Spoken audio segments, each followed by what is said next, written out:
স্বীকার করতে পেরেছিস? না, রিয়াজকে তুমি জানো? কে ও? মনে আছে ভাই, আজ থেকে 12 বছর আগে যে লোকটা আমাদের বাবা মাকে জ্যান্ত পুড়িয়ে মেরেছিল, রিয়াজ সেই লোকটারই ছেলে। কি? তুই কি করে জানলি? আমি রিয়াজের সঙ্গে ওদের গ্রামে গেছিলাম, আমি ওখানে সব কিছু দেখে এসেছি।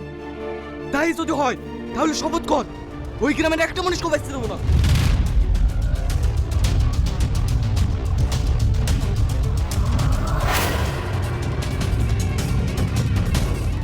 হ্যালো বন্ধুরা, পল্লীগ্রাম টিভির নতুন নাটক রক্তের জঙ্গল আপনাদের কেমন লাগলো?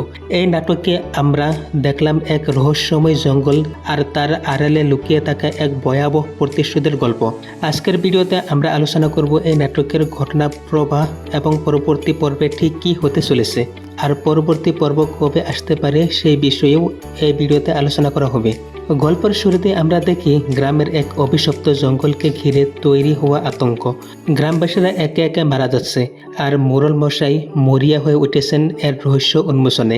একদিকে গ্রামের এই আতঙ্ক, অন্যদিকে শহরে রিয়াজদের কলেজ লাইফে ঘটা একের পর এক খুনের ঘটনা।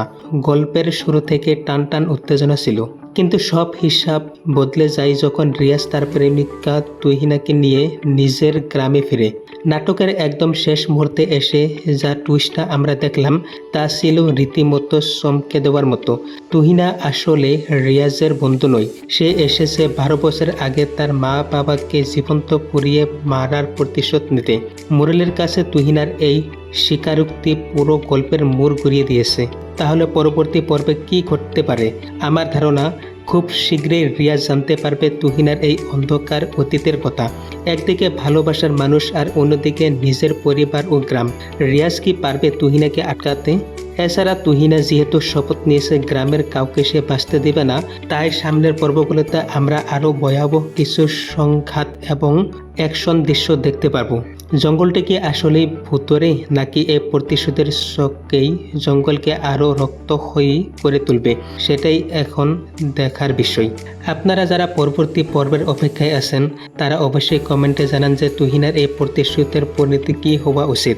আর তোমাদেরকে বলে রাখি, এই ধরনের নাটকের পরবর্তী পর্ব সাধারণত খুব দ্রুতই চলে আসে, তাই আমরা বলতে পারি এই নাটকের পরবর্তী পর্ব এই মাসের 20 তারিখের মধ্যে পেয়ে যাবে। তাই পল্লীগ্রাম টিভির সাথেই থাকুন এবং পরবর্তী আপডেটের জন্য আমাদের ফলো করে রাখুন।